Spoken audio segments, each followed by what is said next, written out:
ሦስትነት ባለው በእግዚአብሔር ስሙን አምኜ ልጀምር የድንግል ማርያም ስደቷን እንባ በማፍሰስ በሐዘን እንደ እርሷ ትኩስ የሆነ ሰው የመከራ ቀን የደረሰው ማሳዘኑ የተነጠለ ከወገኑ ማሳዘኑ የተነጠለ ከወገኑ ሰግድለኪ ወዴት አደረሽ ከመንደር የእንቦሳውና እናት ፊደል ለጊዜ ያሳዩኝ መንገዷን እንድከተላት በሐዘን እሳት አዝላ ወዴት ባከነች ከገሊላ እሳት አዝላ ወዴት ባከነች ከገሊላ ሰግድለኪ እግር ጨረቃ የሚጫማ በአሸዋ ጠጠር ስትሮጥ ጀማ ልጅሽን ልታድኝ በተሰዶ ከሄሮድስ ፊት ከዚያ ዘንዶ መቸገርሽ ያየ ያን ሁሉ መከራሽ ለሰማው ድንጋይ ያለቅሳል እንኳን ሰው ለሰማው ድንጋይ ያለቅሳል እንኳን ሰው ሰግድለኪ የገነት ፍሬ ጡቶችሽ ነጥፈው ደረቁ ከገላሽ የድንግልና ወተትን የሚመግቡት ለመድን በበረሃ የተንከራተትሽ እንደ ድሃ የሐሩር ስላንቺ ይፍጀኝ እንደ ሳር የሐሩር ስላንቺ ይፍጀኝ እንደ ሳር ሰግድለኪ መለኮት ልጅሽ እንደሌላ ውሃ ተጠማ በዚያ ቆላ ውቅያኖሶቹ ግራ ቀኙ የሚሰፈሩት በአንድ እፍኙ የእሱ ለእሱ ለዝናብ ጌታ ውሃ ነሱ ብትለምኚ አልሰጡሽ እንኳን አንድ እፍኝ ብትለምኚ አልሰጡሽ እንኳን አንድ እፍኝ ሰግድለኪ ወዴት ተሰደሽ የት ድረስ ከቀበሮ ፊት ከሄሮድስ ሰራዊቶቹ የሚያስፈሩ ጠላትን በኃይል የሚሰብሩ ለዚያ ጨቅላ ዓለምን የናሽ ብዙ ተድላ በስደት ግብፅን የዞርሽው 3 ዓመት በስደት ግብፅን የዞርሽው 3 ዓመት ሰግድለኪ አንዳንድ ጊዜም ደስ አለሽ የልጅሽን ታምር እያየሽ በሚያልፍበት በመንገዱ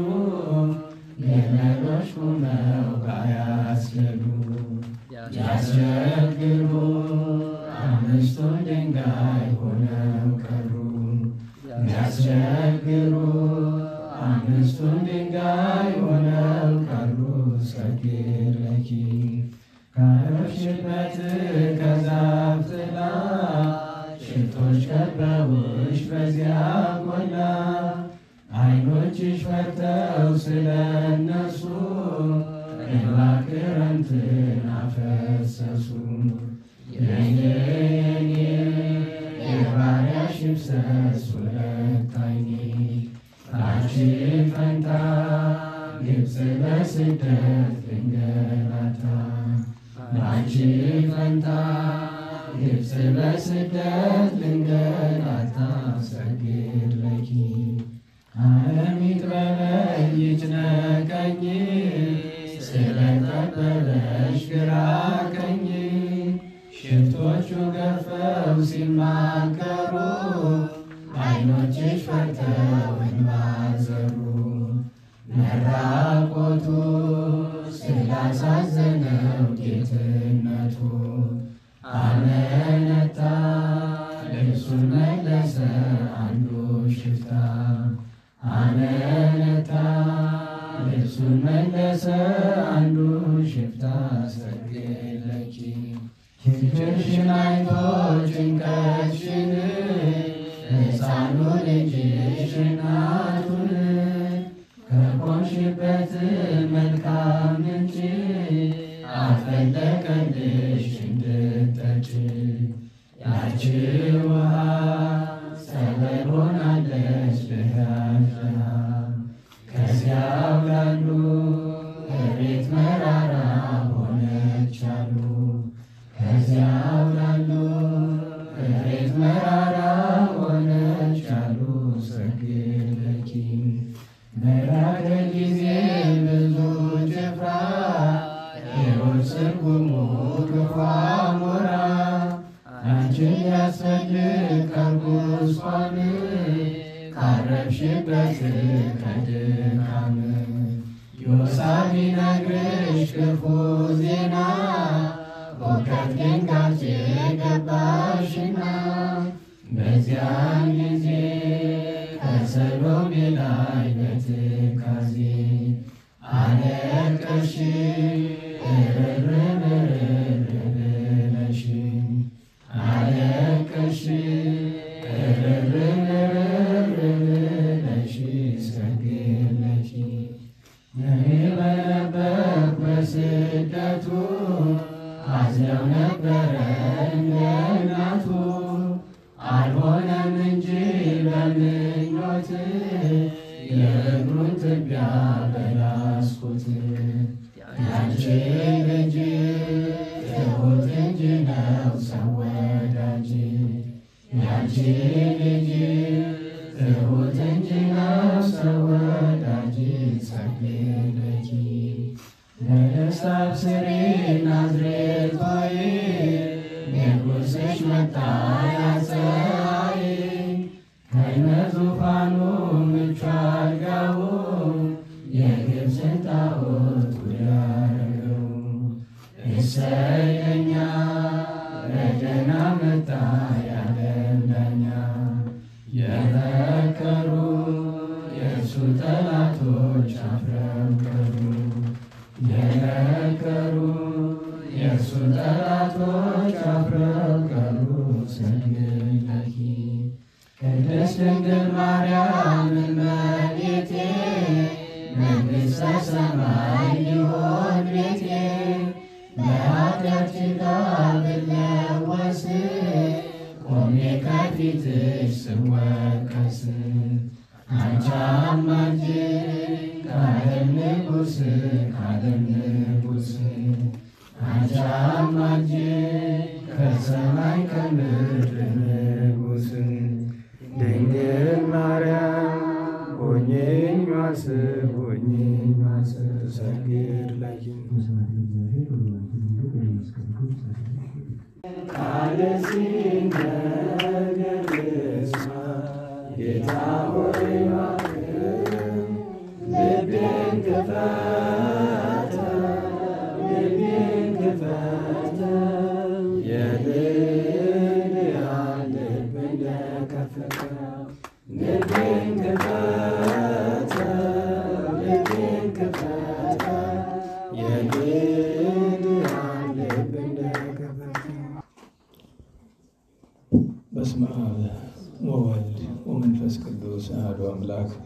በስመ አብ ወወልድ ወመንፈስ ቅዱስ አሐዱ አምላክ። በስመ አብ ወወልድ ወመንፈስ ቅዱስ አሐዱ አምላክ አሜን። የአባቶቻችን አምላክ የቸርነት ባለቤት ቸሩ እግዚአብሔር ከዚህ ሰዓት ከዚህ ዕለት ያደረሰን ቅዱስ ስሙ የተመሰገነ ይሁን። እንዴት ዋላችሁ? እንዴት ሰነበታችሁ?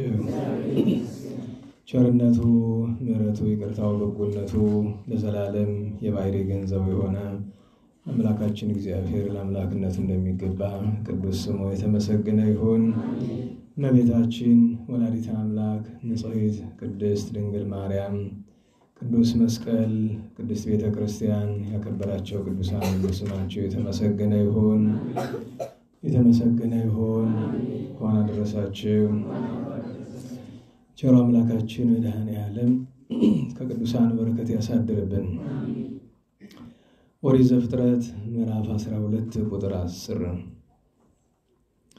በምድርም ረሃብ ሆነ፣ አብርሃምም በዚያ በእንግድነት ይቀመጥ ዘንድ ወደ ግብፅ ወረደ፣ በምድር ረሃብ ጠንቶ ነበርና። እንዲህም ሆነ አብርሃም ወደ ግብፅ ለመግባት በቀረበ ጊዜ ሚስቱ ሶራን እንዲህ አላት፣ አንቺ መልከ መልካም ሴት እንደሆንሽ እነሆን ያውቃለሁ። የግብፅ ሰዎች ያዩሽ እንደሆነ እነሆ ሚስቱ ናት ይላሉ። እኔንም ይገድሉኛል፣ አንቺንም በሕይወት ይተውሻል። እንግዲህ በአንቺ ምክንያት መልካም ይሆንልኝ ዘንድ ስለ አንቺም ነፍሴ ትድን ዘንድ እህቱ ነኝ በይ። እንዲህም ሆነ አብርሃም ወደ ግብፅ በገባ ጊዜ የግብፅ ሰዎች ሴቲቱን እጅግ ውብ እንደሆነች አዩ። የፈርዖንም አለቆች አዩአት፣ በፈርዖንም ፊት አደነቋት። ወደ ፈርዖን ቤትም ወሰዷት። ለአብርሃምም ስለ እርሷ መልካም አደረጉለት። ለእርሱም በጎች፣ በሬዎች፣ አህዮች፣ በቅሎች፣ ወንዶችና ሴቶች ባሪያዎችም ግመሎችም ነበሩት። እግዚአብሔርም በአብርሃም ሚስት በሶራ ምክንያት ፈርዖንንና የቤቱን ሰዎች በታላቅ መቅሰፍት መታ። ፈርዖንም አብርሃምን ጠርቶ አለው፣ ይህ ያደረግክብኝ ምንድር ነው? እርሷ ሚስትህ እንደሆነች ለምን አልገለጥክልኝም? ለምንስ እህቴ ናት አልህ? ለእኔ ሚስቴ ትሆነኝ ዘንድ ወስጃት ነበር። አሁንም እነኋት ሚስትህ በፊትህ ናት፣ ይዘሃትም ሂድ። ፈርዖንም ሰዎቹን ስለ አብርሃም አዘዘ። እርሱንም ሚስቱንም የነበረውንም ሁሉ ሸኟቸው። ስለ ቅዱስ ቃሉ አምላካችን እግዚአብሔር ቅዱስ ስሙ የተመሰገነ ይሁን። ባለፈው የጀመርነው ትምህርት ክፍል 2 ዛሬ ከዚህ ይቀጥላል። ሳምንት የአባታችን የአዳምን ስደት ነበር ያየነ። ዛሬ ደግሞ የአባታችን የጻድቅ አብርሃምን ስደት እናያለን። ስለዚህ የትምህርታችን ርዕስ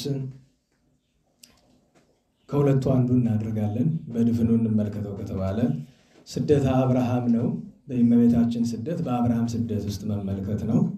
ከተቻለና ጊዜ ካለን የይስሐቅንም ጨምረን አብርሃም፣ ይስሐቅ፣ ያዕቆብ ሶስቱም ስደት ስላገኛቸው ማለት ነው። ከዚያ ውጭ ግን በጥሬ ዘሩ እንመልከተው ከሆነ 2 ኃይለ ቃላትን ለትኩረት እናያለን።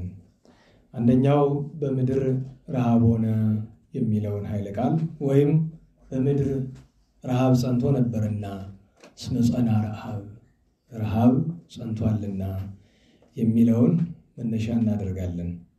እንግዲህ ጊዜው እመቤታችን ወላዲተ አምላክ ንጽሕት ቅድስት ድንግል ማርያም ስለኛ ስለ መድኃናችን የሰማይ ምድር አምላክ የሆነ ልጇን መድኃኒታችን ኢየሱስ ክርስቶስን አዝላ በረሃብ፣ በጽም፣ በችግር፣ በሐዘን፣ በጭንቀት፣ በፍርሃት፣ በሩጫ ብዙ መከራ ሐዘን የተቀበለችበት ጊዜ ነውና ይህንን ስለማሰብ የቤተ ክርስቲያን አባቶቻችን የእመቤታችን ሐዘን ማሰቢያ ጊዜ ብለው ጾሙ የፈቃድ ሐዘኑ የግድ ይላሉ አባቶቻችን። ድጋሚ ላስታውሳችሁ፣ ጾሙ የፈቃድ ሐዘኑ የግድ ነው። ብዙ ሰው ጽጌ ጾሙ የፈቃድ ነው ስለተባለ ቀለል አድርጎ ያየዋል። እሱም ያሳዝናል። ሰው ችሎታ የለኝም መጠኔ አይፈቅድም ብሎ ሊያዝን ይገባል እንጂ ወዲህ በሚጦሙ ሰዎች ላይ መቀለድ፣ ወዲያ ደግሞ ለእመቤታችን ሐዘን የእርሷን ሐዘን ለማሰብ የማይገባ ድርጊት ማድረግ በእውነቱ በእግዚአብሔር ፊት ያስጠይቃል። አንድ ሰው እንዴት የክርስቶስን ስደት እንዴት የክርስቶስን ሕማም ማሰብ የፈቃድ ጉዳይ ነው ብሎ ሊያስብ እንዴት ይችላል? እንኳን በክርስቶስ በመድኃኒታችን በድንግል በእመቤታችን ስደት ይቅርና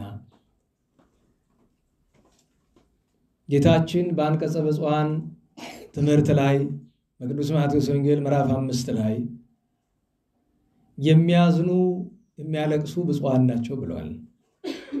ክርስቲያን ወትሮኑ በዚህ ምድር ተደስታ ታዞለታል ነው ጥያቄው። እኔ አንዳንድ ጊዜ አደንቃለሁ። ለምንድነው የጽጌ ጾምን አባቶቻችን የፈቃድ ያደረጉት? ለምን አዋጅ ውስጥ አላስገቡትም?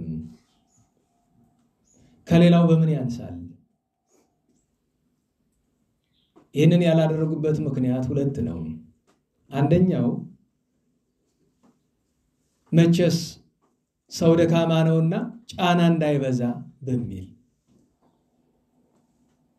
አንዳንድ ሰው ጦም ሲበዛ ሰውነት የደከመ መውጣት መውረድ አቃታኝ ብሎ ምክንያት እንዳይፈጥር የፈቃድ ሆኖ።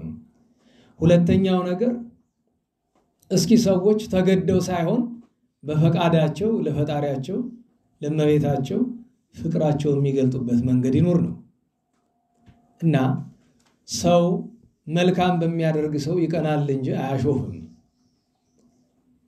አባቶቻችን በዚህ ወራት ሰርግ አያደርጉም።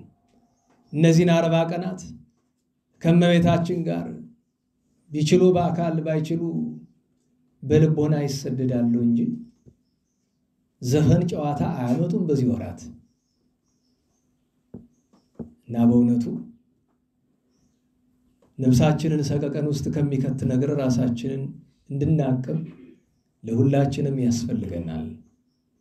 ዛሬውኑ ተነስተን ሁላችንን እንጦም አይደለም፣ መጠናችን ላይ ፈቅድ ይችል ይሆናል። ቢያንስ ግን ደጎቹ እንደሚሉት ከሚጦሙ ሰዎች በረከት አትንሳኝ ማለት ማን ገደለ አዳነ እንጂ እሱን ማሰብ ይገባናል።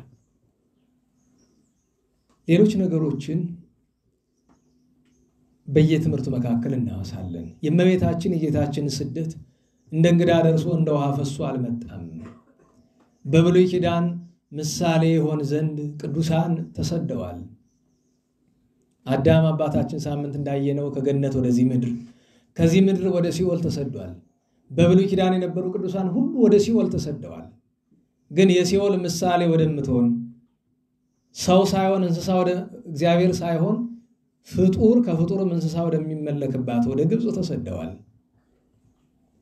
ለዚህም ወደ ግብጽ ስደትን የመረጡ ብዙ ናቸው። ጌታችን የተሰደደበትን ምክንያት አባቶቻችን ትንቢቱ ምሳሌው ይደርስ ይፈጸም ዘንድ ትንቢት ይወርድ እግዚአብሔር ውስተ ምድረ ግብጽ ዘይጽያን ዲበደመና ቀሊል ብሎ ኢሳይያስ በ19:1 ላይ ተናግሯል። እግዚአብሔር በፈጣን ደመና ተጭኖ ወደ ግብጽ ይወርዳል ብሎ ከመቤታችን ጋር በመቤታችን ጀርባ ታዝሎ እንደሚወርድ ነግሮናል። ፈጣን ደመና ያላት መቤታችን ናት። በሌላም አንቀጽ እምግብጽ ጸዋዕክዎ ለወልድየ ብሎ ኦዚያ የተባለ ሆሴ ልጄን ከግብጽ ጠራሁት ብሎ ተናግሯል። ምሳሌው አብርሃም ቢርበው ወደ ግብጽ፣ ያዕቆብ ቢርበው ልጁ ቢጠራው ወደ ግብጽ ተሰዷል። ኤርምያስ ወደ ግብጽ ተሰዷል። ከዚህ ሁሉ እስራኤል 430 ዘመን በግብጽ ሁሉን በተድላ ሁሉን በባርነት ኖረዋል። ትንቢቱን ባወቃ አናግሯል። ምሳሌውንም ባወቃ አስመስሏል። ምስጢሩስ እንደምነው ቢሉ ግብጽ የሲኦል ምሳሌ ናትና 5500 ዘመን ወደ ግብጽ ወደ ሲኦል የተጋዙትን ነፃ ያወጣቸው ዘንድ ጌታችን ወደ ግብጽ ተሰደደ። ከነዚህ ሁሉ ወደ ግብጽ ለመሰደድ የሚቀድመው አብርሃም ነው። አብርሃም ጻድቅ ነው። አብርሃም የአባቶች አለቃ ነው። አብርሃም ቅዱስ ነው። አብርሃም የእግዚአብሔር ወዳጅ ነው። አብርሃም የእግዚአብሔር አገልጋይ ነው። አብርሃም መላእክትን የመሰለ ነው። አብርሃም ንጹህ ነው። አብርሃም ቡሩክ ነው። ቡሩክ ዘመደ ቡሩክ ብሎታል። ከመላእክት በንጽህናው የተዛመደ በስጋ አባቱን ኖህን ሴምን የመሰለ ቅድስና ያለው ስለሆነ አንድም ዘመደ ቡሩክ አለ ከበርሱ ዘመድ በዘርህ የተባረኩ ሁሉም አሕዛብ በምድር ብለዋልና በዚህ ምክንያት አብርሃም ቅዱስ ነው። አብርሃም ቅዱስ ነው። አብርሃም ጻድቅ ነው። ይሄ ቅዱስ ሰው እግዚአብሔር በዘፍጥረት 12 እንደምናየው ጠራው። እግዚአብሔር ጠራው። ጠርቶ ከሀገር ውጣ ተሰደድ አለው። አሁን ልብ በሉ። የመዳን መጀመሪያው መሰደድ ነው የሚሉት አባቶቻችን ለዚያ ነው። የመዳን መጀመሪያው መሰደድ ነው። መሰደድ ለሁሉ በአካል ላይ ይገኝ ይችላል። ግን አንድ ሰው በአካል ስለ እግዚአብሔር ብሎ መሰደድ ቢያቅተው ብፁዓን እለ ይሰደዱ በእንተ ጽድቅ ካለው ደረጃ ባይደርስ እንኳን በልቡ የዚህ ዓለም ስደተኛ መሆን አለበት። የችን ዓለም ቋሚ ንብረቱ የኔ ናት፣ ትስማማኛለች፣ ትመቸኛለች፣ ትበልጥብኛለች ብሎ ካሰበ እርሱ ከእግዚአብሔር መንግስት ለመሰደድ ያስባል ማለት ነው። ሰው ሁለት ምርጫ ነው ያለው። ወይ ከዚህ ዓለም ይሰደዳል ወይ ከእግዚአብሔር መንግስት ይሰደዳል። እንዴት ቢሉ ከዚህ ዓለም የተሰደዱትን ጌታ በፍርድ ቀን ንዑሃቤ ዓለም ገፍታችኋለችና ዓለምን ትታችኋታልና እንደ ዕዳው እንደ ጥራጌ ንቃችኋታልና ንዑሃቤ ቡሩካኑ ለአዌ አባቴ ቡሩካን ነው ይላል። ይችን ዓለም እሻታለሁ፣ ንብረቴ ናት፣ እዝናናባታለሁ፣ ትጣፍጠኛለች ያለ ደግሞ ይችን ዓለም ያልተወ በእግዚአብሔር መንግስትህም አልፈልግም ማለቱ ነውና ሁሩም እንየርጉማን ይች ዓለም ምሳሌነቷ ለሲኦል ነውና እንደወደድካት ኑርባት ብሎ ወደ ገሃነም ይጥላል እግዚአብሔር መድኃኔዓለም። እና በአካል መሰደድ ባይቻል የእመቤታችን በነገራችሁ ላይ እንዴት ዋላችሁ? የክርስቲያንን ኑሮ በሁለት እንከፍለዋለን አይደል? ትዳርና ምን ብለን ምንኩስና አይደለም? ንገሩኝ። ከሁለቱ ለፍጹምነት የሚመች የትኛው ነው? ምንኩስና ነው። ምንኩስና በከተማ እንዳይደረግ የተከለከለበት ጊዜያዊ ምክንያቱ ወንዱ ሴቲቱን፣ ሴቲቱ ወንዱን እያዩ እንዳይፈተኑ፣ አንድ። ሁለት፣ በዚህ ዓለም የሚበላው የሚጠጣው ሁሉ ፈቃድ ዓለም ስለሰለጠነበት ከፈቃድ ዓለም ለለይት ነው። ዋናው ምክንያት ግን እሱ አይደለም። ምንኩስና ከሚጠይቃቸው ነገሮች ትልቁ ነገር ስደት ስለሆነ አያችሁ። አንድ መነኮስ ከመነኮስ በኋላ መሰደድ አለበት። ወዴት ነው የሚሰደድ? ወደ በረሃ። መድኃኔዓለም ከቤተልሔም ከይሁዳ ከገሊላ ተነስቶ የእናቱ ዘመዶች ካሉበት እርሱ በአምላክነቱ ተገልጦ ድንቅ ከሰራበት ስፍራ ወጥቶ ወደ በረሃን የተሰደደ በሲናይ በቃዴስ በዮሳፍጥ በግብጽ በረሃ ግብጽ ታውቃላችሁ አይደል? ይሄ የአባይ ሸለቆ ካለበት ናይል ሸለቆ ካለበት ውጭ ጠቅላላ በረሃ ነው።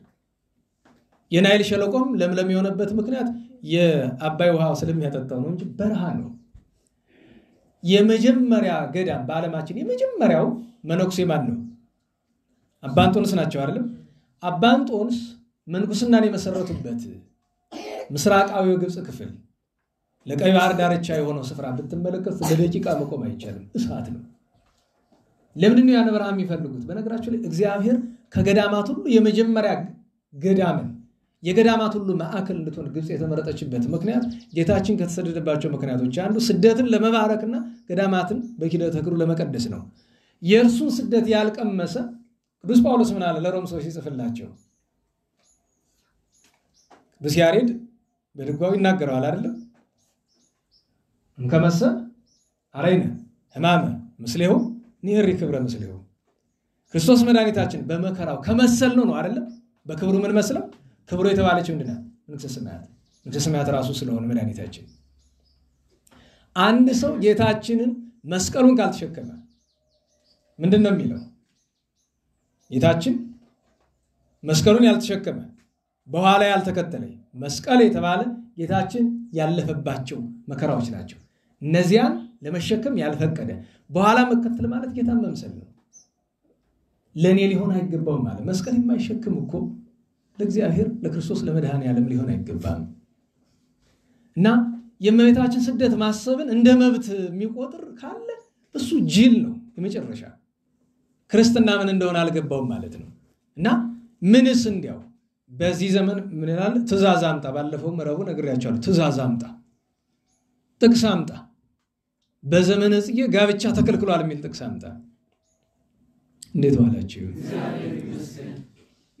ከእርሱ ይልቅ እንኳን ስደቱን ማሰብ ይቅርና ጌታችንን በእያንዳንዱ ጸዋትወ መከራ ልክ ጌታችን ወባ እግዚእነ ውስተ ኩሉ ጸዋትወ መከራ እንተ ባክቲ አመከረነ ጸላኢ ሰይጣን አዳምን የልጅ ልጆቹን በፈተነባት እያንዳንዷ ፈተና ከኃጢአት በቀር ገብቶ ተፈተነባት። ጌታ በረሃቡ ተራበ፣ በጥሙ ተጠማ፣ በመራቆቱ ተራቆተ፣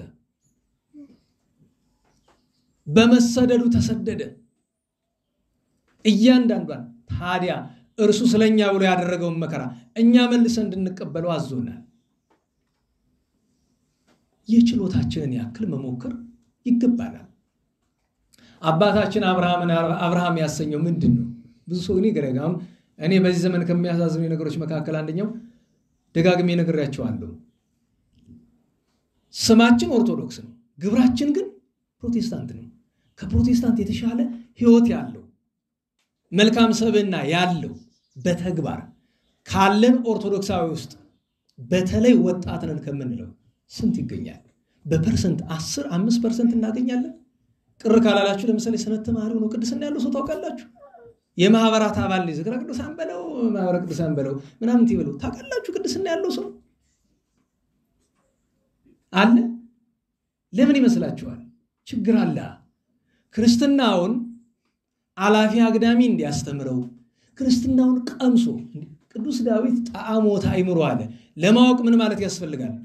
ክርስትናን የማያውቅ ሰው እንዴት ክርስትናን ያስተምራል? በሞቴ ክርስትና እኮ ብሉይ ሐዲስ በመማር አይገኝም። እኔ ስንት ጊዜ ነው የምናገረው ይሄን። ብሉይ ሐዲስ ስለተማርክ እኮ ክርስትናን አታገኝ። በነገራችሁ ላይ ለምሳሌ የሕክምና ሙያ የምትማሩ ሰዎች ትኖራላችሁ አይደል? ሕክምና ሙያ ውስጥ ሂማን አናቶሚ አለ አይደል?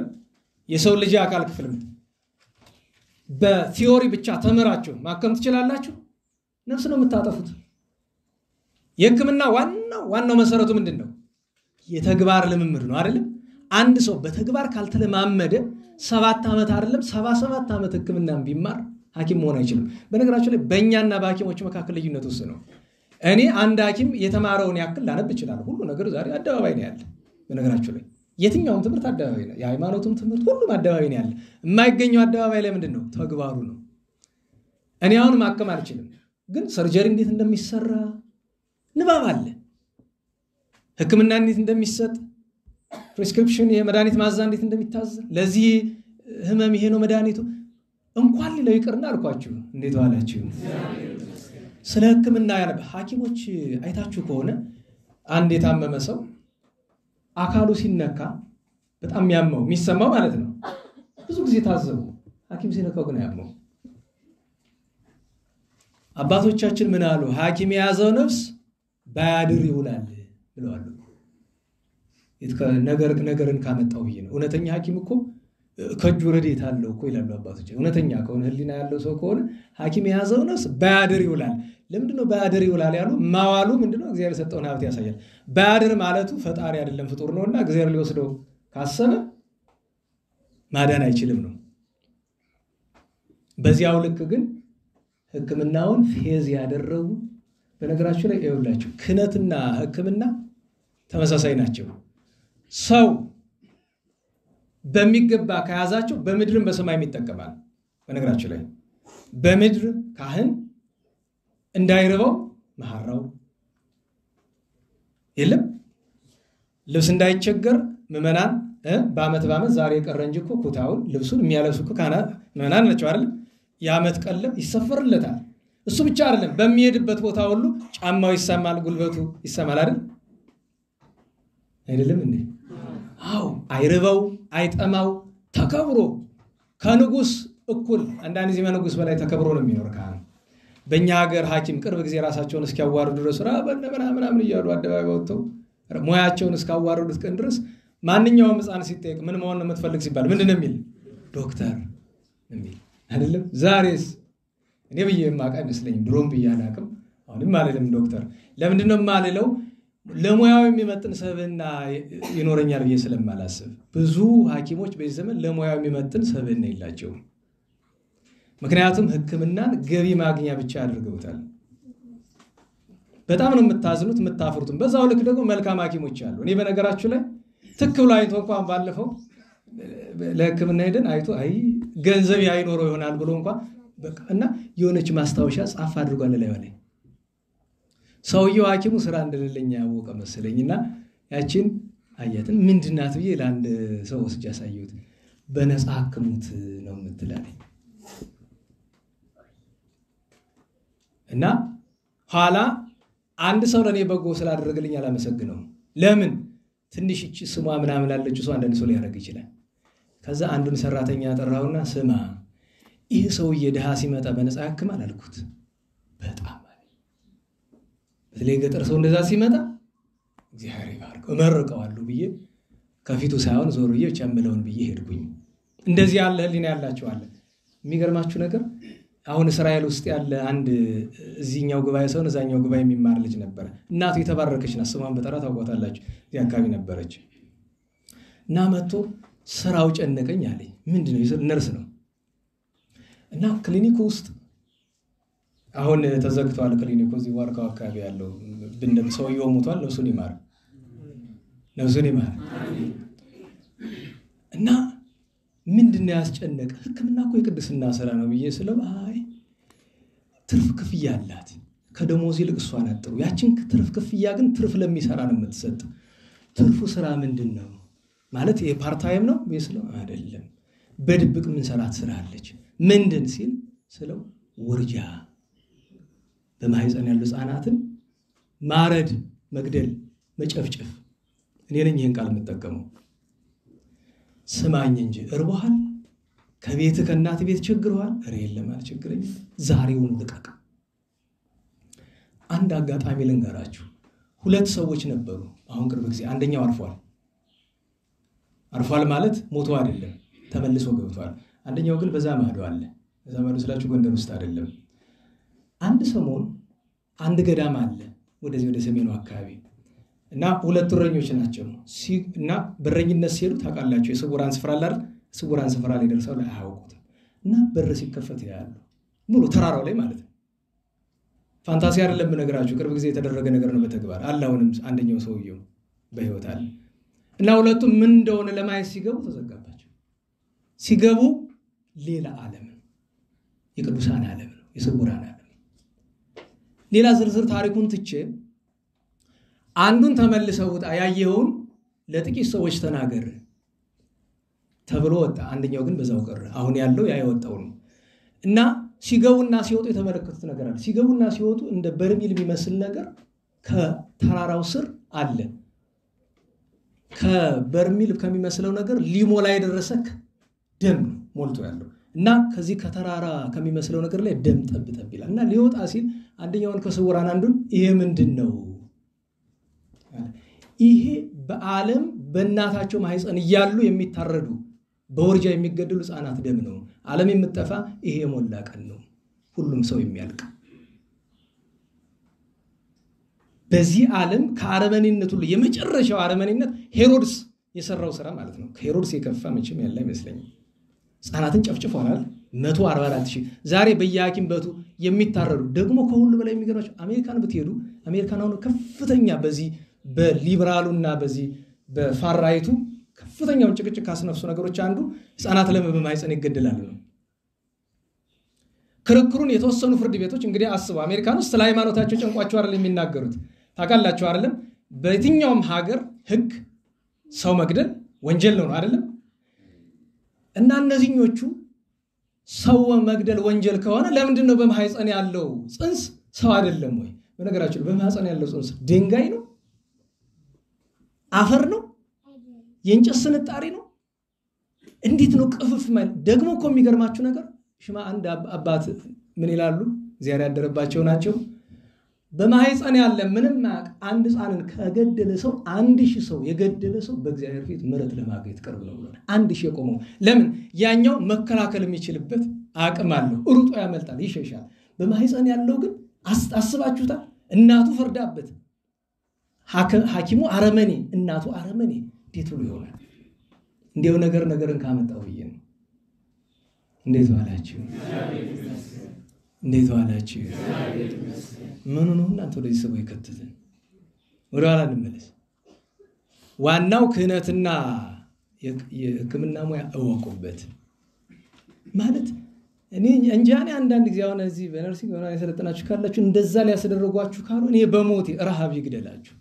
አባታችን አብርሃም ረሃብ መጣበት አይደል? ተሰደደ፣ በቃ ለመነ። የሰማይ የምድር ፈጣሪ ክርስቶስ መድኃኔዓለም የሰማይ ምድር እመቤት ድንግል ማርያም ከለመነች እኛ ምን ቁም ነገር ነን ብንለምንስ? እኔ በነገራችሁ ላይ እዚህ ዓለም ለመኖር ቀጠሮ የተሰጠው ሰው አለ? ዛሬ ማታ የወስድህ ዘንድ የእግዚአብሔር መልአክ እኮ ትእዛዝ ሊኖረው ይችላል። ማን ታውቃለህ? ለዚህ መካከል ለማን እንደታዘዘልህ አታውቅም እኮ። ይህን ያህል እኔ በነገራችሁ ከነጋዴዎች ተንገብጋቢነት በላይ ነጋዴ የሚባለው አብዛኛው ታውቃላችሁ በዘመን አረመኔ ሆኗል። ምን ሊያደርግላቸው? እኔ በጣም ከሚያስገርመኝ ነገር አንድ ነት ልንገራችሁ። በዚህ ዓለም የሚያስቀና ሀብት ነው ድህነት ነው? እንዴት ዋላችሁ? የሚያስቀና ምንድን ነው? እኔ የእናንተን አላውቅም። ድህነትን መሰለ የሚያስቀና ነገር የለም። ለምን መሰላችሁ? ድህነት ምን እንደሆነ ስለማታውቁ ነው። አይናችሁ በአጋንንት መነጽር ስለተያዘ አይናችን ስለተያዘ ማየት አንችልም። እስኪ ልንገራችሁ። በመጽሐፍ እግዚአብሔር አምላከ ነዳያን ነው አምላከ ብዑላን? የሀብታሞች ነው የድሆች አምላክ ነው የሚባል እግዚአብሔር? ለምን ይመስላችኋል? የእግዚአብሔር የድሆች አምላክ ከሆነ ያ ማለት ሀብታም የሆነ ሰው ከእግዚአብሔር ጋር መኖር አይችልም። ግን ገንዘብ ሰብስቦ ወደ እግዚአብሔር መንግስት መግባት ምን ያህል ጭንቅ እንደሆነ ጌታችን በወንጌል ተናግራል። ይቀልል ህልፈተ ገመል እንተ ስቁረተ መርፍ፣ ግሜል በመርፌ ቀዳዳ ቢያልፍ ይቀላል። ጭንቅ ነው። ለምንድን ነው ገንዘቡን የምንመኘው? ሰርተን ቢሰጠን አባታችን አብርሃም ድሃ ነው ባለጠጋ ነበረ። ነገር ግን ለድሆች ያበላ ነበር እንጂ ሀብቱን ተመኝቶት ፈልጎት አይደለም። በቃ እግዚአብሔር ሰጠው። ድሃ አገለገለበት፣ እግዚአብሔርን አገለገለበት። እንደዚያ ስላደረገ ፈንታ በመካከል ከሀብቱ ድንገት ወረደና ድህነት አጋጠመው። ሚስቱን ያን ጊዜ እሱ አብርሃም ነው የሚባል አብርሃም አልተባለም። ሚስቱ ሶራ ነው የምትባል ሳራ አልተባለችም። ለምን? እግዚአብሔር ከአብርሃምነት ወደ አብርሃምነት ወደ እግዚአብሔር ወዳጅነት ወደ ብዙ ቅዱሳን አባትነት ከማምጣቱ በፊት አባታችን አብርሃም ከቀረቡ ለፈተናዎች መካከል አንደኛው ሀገርን ትተውጣሉ። ከከላውዲዮን ከካራን ከነዓን እሺ ብሎ ወጣ። አንደኛውን ፈተና አለፈ። ፈተና 2 ማርና ወተት ወደምታፈስ ምድር እና ካለው በኋላ ሲመጡ ሲያት ከነዓን ለጊዜው ማርና ወተት አልነበራትም። እምነቱን ለመለካት አይ ሁሉ ነገር በአይነ ስጋ አይለካም ብሎ በአይነ ልቡና አይቶ አመነ። ሁለተኛ ፈተና። ሶስተኛው ፈተና ተቸግሮ ተርቦ ግብፅ እንዲወርድ አደረገው። አሁን ልብ በሉ። ከፈርዖንና ከአብርሃም ለእግዚአብሔር ቅርብ ማን ነው? ንገሩኝ። ጻድቅ አብርሃም ነው ፈርዖን ነው? ንገሩኝ። ቅዱስ አብርሃም ነው ፈርዖን ነው? ከሁለቱ ግን ገንዘብ እህል የተገኘበት አብርሃም ነው ፈርዖን ነው? እሱ ነው እኮ ችግሩ። አያችሁ፣ ክርስትና የድህነት ምንጭ አይደለም። በነገራችሁ ላይ ክርስቲያን ድሃ የሚሆነው አውቆ ነው። ብፁዓን ነዳያን በመንፈስ ይላል መጽሐፍ። አውቀው ድሆች የሆኑ ብፁዓን ናቸው። በነገር ላይ ሰንፈ ድሃ ብትሆን አንተ ክርስቲያን አይደለም። ስራ፣ ልፋ፣ ውጣ ውረድ፣ እግዚአብሔር በፈቀደው መንገድ ብቻ ያገኘውን ገንዘብ ለነዳያን ስጥ፣ ለቤተ እግዚአብሔር አከፋፍል። ንቀቶ በቃ 2 ልብስ አይበቃ 49 ልብስ መልበስ ምንድነው ፋይዳው? አጋንንት ከማስደሰት በቀር። እና አባታችን ቅዱስ አብርሃም ገና ጌታችን ሳይሰደድ ጌታ ወደሚሰደድባት ግብፅ ይሎ ምሳሌ ሲሆን እግረ መንገዱን ስለ ጽድቅ የሚሰደዱ ብፁዓን ናቸው የሚለው ቃል ለእርሱ በብሉይ ኪዳን ተፈጽሞለት አብርሃም ተሰሚየ አርክ እግዚአብሔር። አብርሃም የማን ወዳጅ ተባለ? የእግዚአብሔር ወዳጅ ተባለ። ስለዚህ የሰማይ ምድር ጌታ እኛን ለማዳን ከተሰደደ እመቤታችን ድንግል ማርያም የሰማይ ምድር እመቤት ለኛ መዳን ከተሰደደች ቅዱሳን ሁሉ ከተሰደዱ ገና እስከ 6ኛው ሳምንት እስከ ዳር 6 ድረስ የምንማረው የቅዱሳን ስደት ነው። የይስሐቅ ስደት አለ፣ የያዕቆብ ስደት አለ፣ የሙሴ ስደት አለ፣ የዳዊት ስደት አለ፣ የኤልያስ ስደት አለ። እንደዚህ ያላችሁ ይቀጥላል። የኤርምያስ ስደት አለ። ከዚያ በኋላ ደግሞ በአዲስ ኪዳን አይታችሁ ከሆነ ቅዱሳን ሐዋርያትን ምንድነው ዓመት በኢየሩሳሌም የተቀመጡበት ምክንያት አላቸው። ወነበሩ ሐዋርያት ዓመተ ፍጽምተ በኢየሩሳሌም ይላል። አስቀድሞ ግን ምን ብሏቸዋል? ሆሮ መሐሩ። እንዴት ዋላችሁ? ሂዱና ምን በሉ? አስተምሩ። በነገራችሁ ላይ ሲሄዱ ምን እያደረጉ ነው? ስደት እኮ ነው። ስንቅ ይዘዋል። በሚወዱበት ሀገር ሳያውቃቸዋል። ስደት እኮ በነገራችሁ ላይ አባቶች አሴብ ጸጋችን የደረሰው ሊቅ አባታችን አባ ጊዮርጊስ ቅዱሱ የጋስጫው ይናገራል። ምን ሲል? ሰዎች ወደማያውቁሽ ስፍራ ሰዎች አለማወቃቸው መገለጫ ምንድነው ከተባለ ሰባ ግብፅ መመለከያ ጣዖት የሚያመልኩ ሰዎች ጋር ነው ይሄዱት።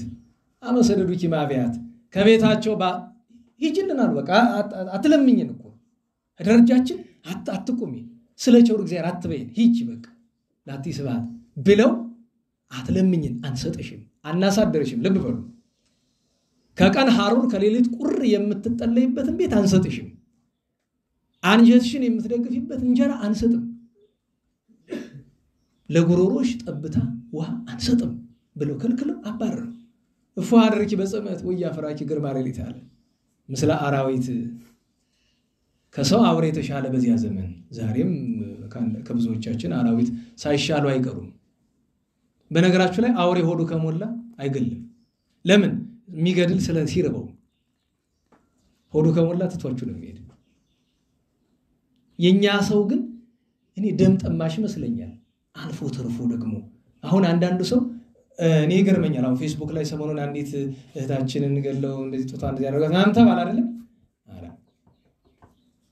በማህፀን ያለ ህፃን የሚያርደው ከዚህ ስንት ሺህ ጥፋ አይከፋም እሷ ስሩጣ ማምለጥ የምትችል ነበረች ግፍ ነው በጣም ይቀፍ ነገር ነው የተደረገው ግን እኔ አንዳንዴ ይገርመኛል እናስተውል ለሁሉም አባታችን አብርሃም ወደ ግብጽ ተሰደደ ከዚያ እንዳይገሉት እህቴ ናት አለ አንዳንድ ሰው ያስባል ቅዱስ አብርሃም በኋላ ሲጠይቁት ምን አለ እንዴት እህቴ ናት አልከኝ ልታስቀስፈኝ ነው ብሎ ሲለው የለም እንዲያውም አለ ይእቲ እምየ እህቴ በእውነት እኮ እህቴ ናት አኮ መንገለ እምየ አላ መንገለ አቡየ እውነት እኮ እህቱ ናት በነገራችን ላይ በዚያ ወራት ከአሕዛብ ጋር መጋባት ስለማይፈቅድ በዚያ ወራት የሥጋ ዘመዶቻቸውን ያገቡ ነበር ትንሽ ፈንጠር ያለውን እየመረጡ ማለት ነው አልዋሽም እኮ አባታችን አብርሃም እና አባታችን አብርሃም ይባል ዘንድ ሚስቱ ሳራ ትባል ዘንድ ስደትን ቀምሰዋል እርሱ አብርሃም የብዙዎች አባት የእግዚአብሔር ወዳጅ ለመባል ነው እኛ ደግሞ ክርስቲያን ክርስቶሳውያን ለመባል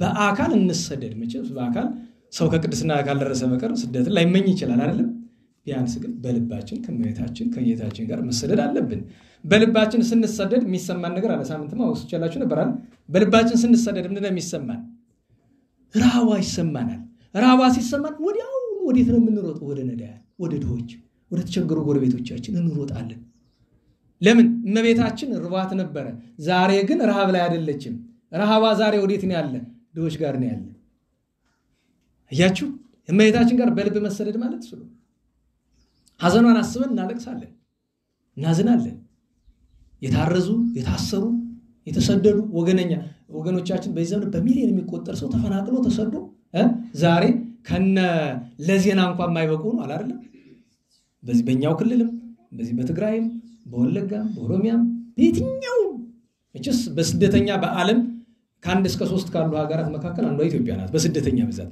የሁሉ ተሰዶ ማን ያዝንለታል ማን አለ አሁን የእመቤታችን ቤተክርስቲያን ለመስራት ዛ ሚሊዮን ወጣ ምናምን ነገር እንዴት ዋላችሁ አንደኛው መጣና አንተ አለኝ አልኩት እንደዛ አስተበሳጭ ግራ ገብቶኝ ነበር እንደዚህ ይሄ ያለ አይደለ ቤተክርስቲያን ብሎ በቲክቶክ ምናምን ተለምኖ 60 ምናምን ሚሊዮን አገኘነ ተባለ አይደለም እንዴት ዋላችሁ እኔ በጣም አዘንኩ አለ ምንድነው ስለ አይ ከስፍራው ከነበሩ ሰዎች አንዱ ነኝ እና በኋላ ያው እነዛ የመጡ ሰዎች ምን ሲያረጉ እንደሰነበቱ ኋላ የሆነ ቀን ላይ እዛ በኋላ የሆነ ድግስ ተደግሶ የተወሰኑት ሰክረው ምናምን ነበር ምናምን አይ ስካር ምን አላት ደህና ዋላችሁ እንዴት ዋላችሁ አረመኔዎች ሀገር ስትገባ አረ ብለ ደንግጣል ምን ሆንክ ሰው ገድዬ ስንት ነው ሁለት ምን አላት እንደሚሉት አረመኔ ሀገር ሰዎች ማለት እኮ ነው አይደል ምን አላት ስካር አረ ምን አላት አዝሙት አረ ምን አላት ስንት ጉድ አለ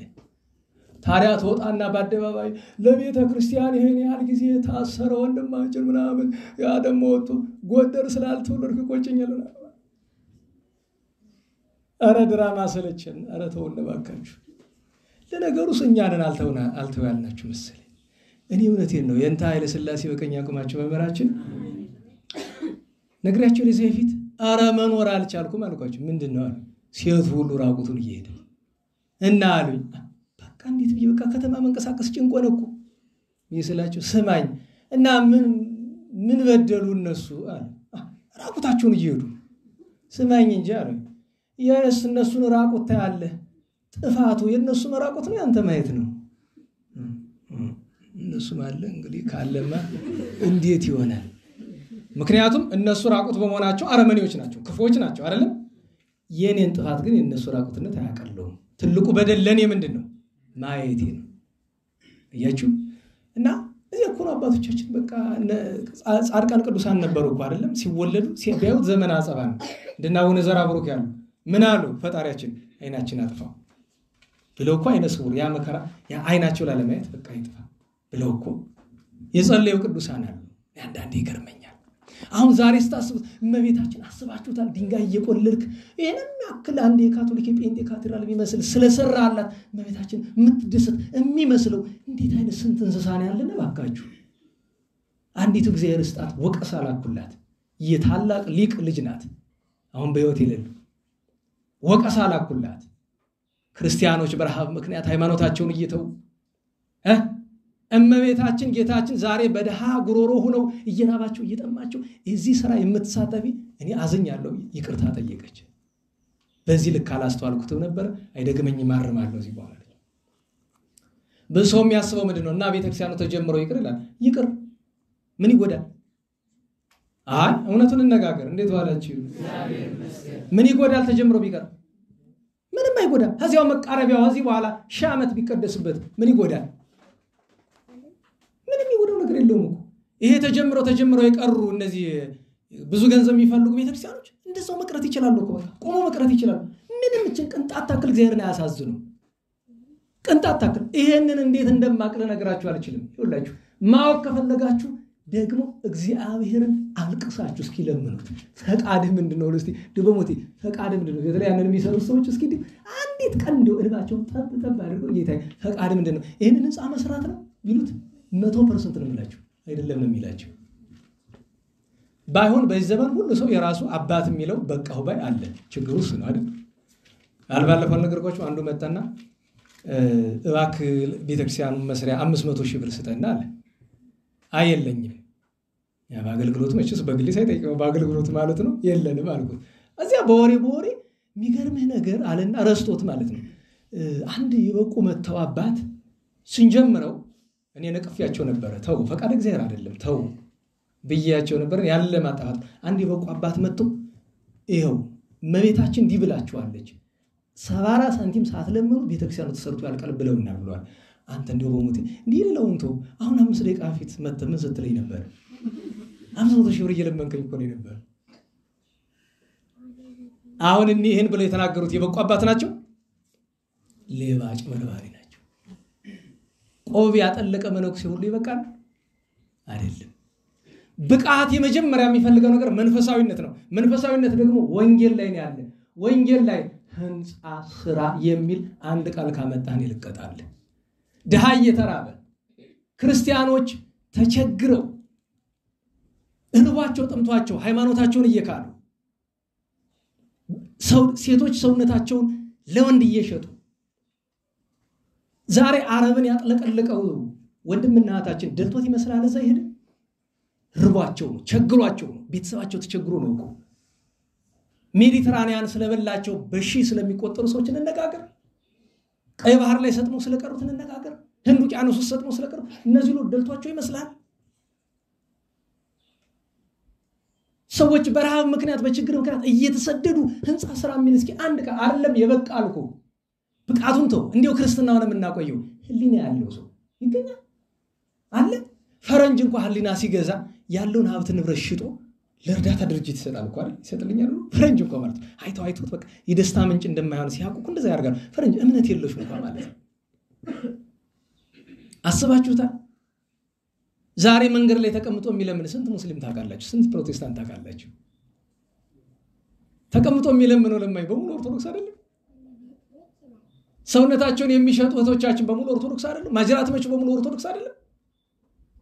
ከሚሰደደው አብዛኛው አረብ ዓለም ማተቡን በጥሶ ሰሎሞን የነበረው መሐመድ ተብሎ ማተቡን በጥሶ አረብ ሀገር የሚሄደው ኦርቶዶክስ ነው። ለምን ይመስላል? ደልቶት ይመስላል።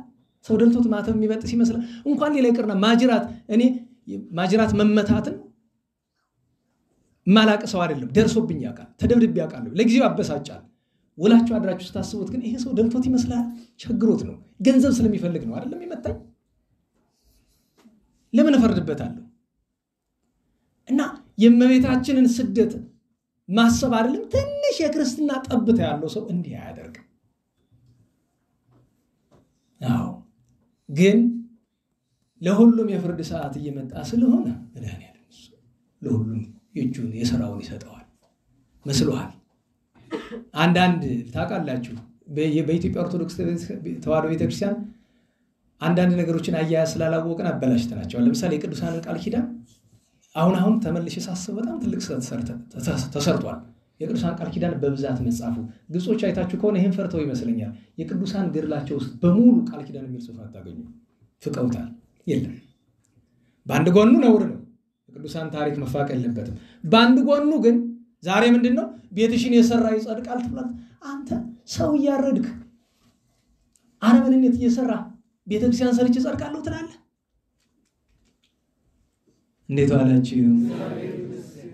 ተስፋ እንዳንቆርጥ የተጻፉ ነገሮችን በሙሉ እየተጠቀስክ በዛድናል ብሎ ካሰብክ ተሳስተሃል። ደጋግሜ የምነግራችኋለሁ በላይ 78 ሰው በላ በጥርኙ አጸደቀ የሚባለው 78 ሰው እንድንበላ ለማበረታታት ይመስላችኋል? ይመስልናል ወይ? በነገራችሁ ላይ 78 ሰው ተበልቶ በጥርኙ አይጸደቅም? አይጸደቅም።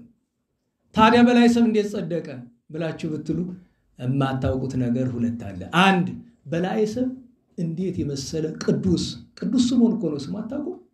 ከቅድስና ዙፋኑ ሰይጣን ጥሎት እኮ ነው። እንዴት ነው የጣለው?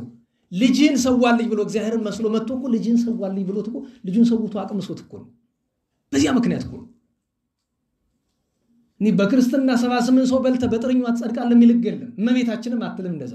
ላቲ ስብሐት ክብር ምስጋና ለእርሷ ይሁን።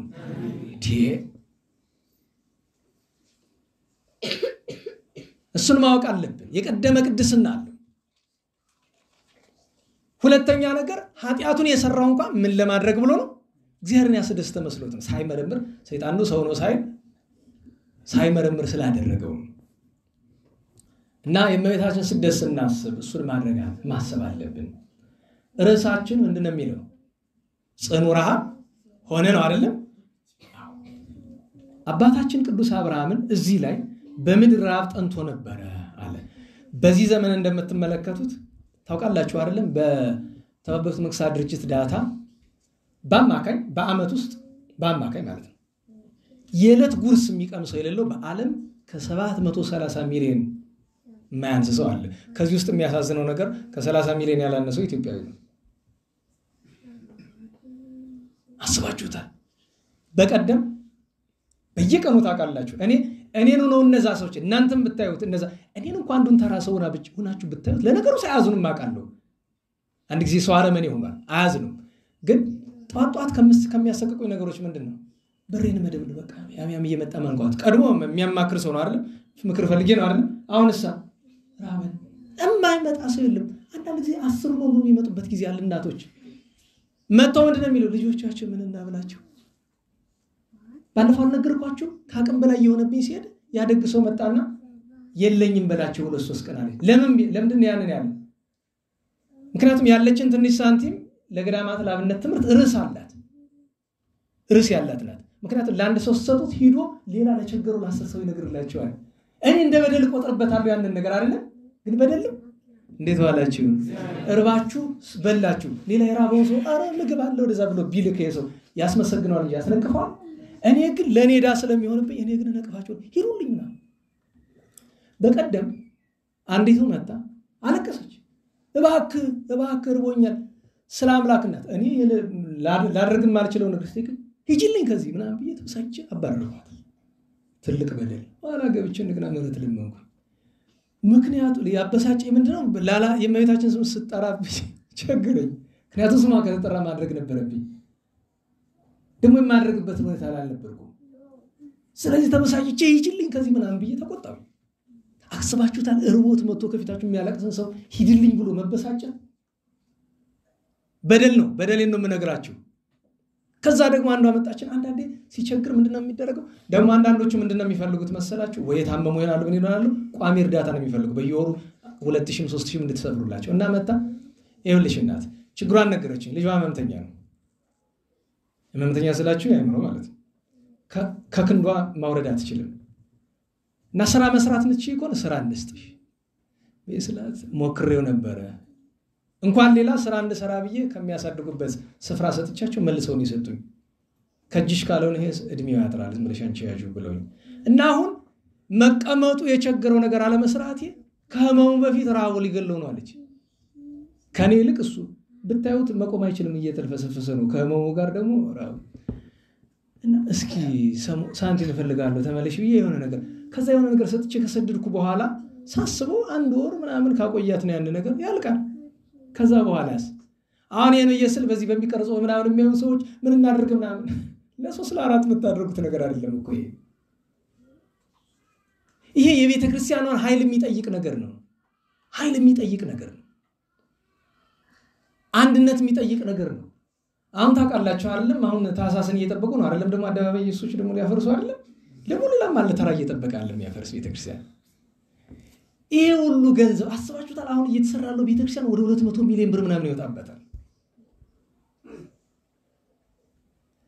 እኔ በሞቴ እኔ استقاطየ በሞት አንድ ተራስው ነኝ እግዚአብሔርን ቢፈሩ ምን አለ ትንሽ ህሊና ለዚህ ሁሉ ደግሞ ተጠያቂ ማን ነው ታውቃላችሁ ካህናት ጳጳሳት ማን ነው ፈቃጁ እነሱ ይፈልጉታል አይታችኋል ቤተክርስቲያን ስንት ስትሰቃይ ደርሶ ጳጳሳት ቀጥታ ቲክቶክ ላይ ተጎልተው ዘመናን አያችኋል አይቀርም ለሌላ መልካም ስራ የማይፋጠኑ ሰዎች አርቲስት አለ ከተባለበት ስፍራ ላይ ተጎልተው ያን ሁሉ ሰዓት አይታችኋል ይቀፋሉ ሳያቸው ቀፍፈኝ ኮሳኮሳል የቤተ ክርስቲያን ህመም የማይሰማቸው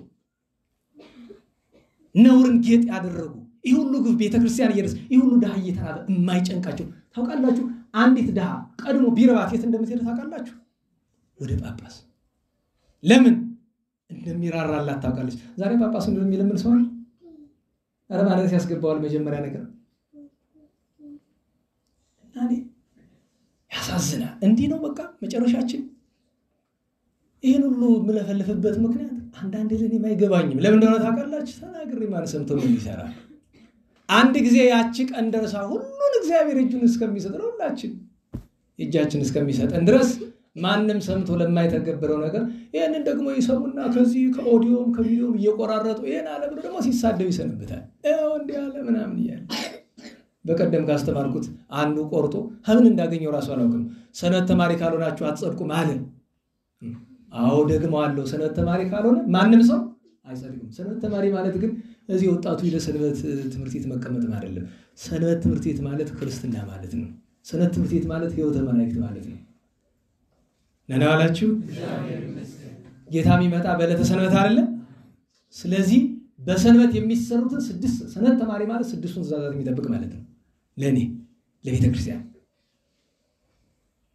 እዛ ቆርጣው ስለ እንደዛ ፈቀድከውም በል አይ ቀኒቱ እንዲያን ያለችውና ነው እንጂ እርሱ መድኃኔዓለም ይማረን እንግዲህ የቅዱሳንን በረከት ያሳድርብን የአባታችን አብርሃም በረከት ይደርብን እንግዲህ ካሰብኩት ይልቅ ያላሰብኩት በዝቶ ይሄን ሁሉ ስናገር መድኃኔዓለም በሚያውቀው የአብርሃም ታሪክ የእመቤታችን ስደት ታሪክ ነው ሌላ ሐሳብ አልነበረው እርሱ የወደደው ከሆነ እኔ ምንድነኝ ተነገረ መድኃኔዓለም እሱ ያውቃል ክብር ምስጋና ለእርሱ ይሁን አሜን ክብር ምስጋና ለእመቤታችን ይሁን አሜን ይሄው ነው የሳምንቱን ቅዱሳን ላስታውሳችሁና እንጨርስ ዛሬ 6-7 በ30 ነው ተገናኝተን የነበረ በአንድ ቅድስት ማርያም ተፍረት ቅድስት አነስጣሲያ ህርጣን ሶስና በሁለት ታላቁ አባ ሕርያቆስ ታላቁ ቅዱስ ሳዊሮስ አባ ማትያስ የፈጠጋሩ ቅድስት ቴክላ በሶስት ሊቁ አባ ጊዮርጊስ ዘጋስጫ አባ ስምዖን ሊቀ ጳጳሳት ቅዱስ ጎርጎርዮስ ዘአርማንያ ቅድስት አኦድራ ወለተ አርቃዲዮስ ኢትዮጵያውያት እናቶች ኦርኒና መብክዩ ቅዱስ ጊዮርጊስ ሐዲስ እነዚህ ሁሉ ዓመታዊ በዓላቸው ነበር በአራት ጻድቃን ነገስት አብርሃ ወአጽብሃ ወንድማማቾቹ በኢትዮጵያ በክርስትና በቅድስና ያበሩት ታላቁ ጻድቅ የደብረ ዘመዳው አቡነ በርተሎሜዎስ ሐዋርያው በርተሎሜዎስ ሐዋርያው ሐናንያ ቅዱስ ጳውሎስ አጥማቂ ሰማዕቱ ቅዱስ ባኮስ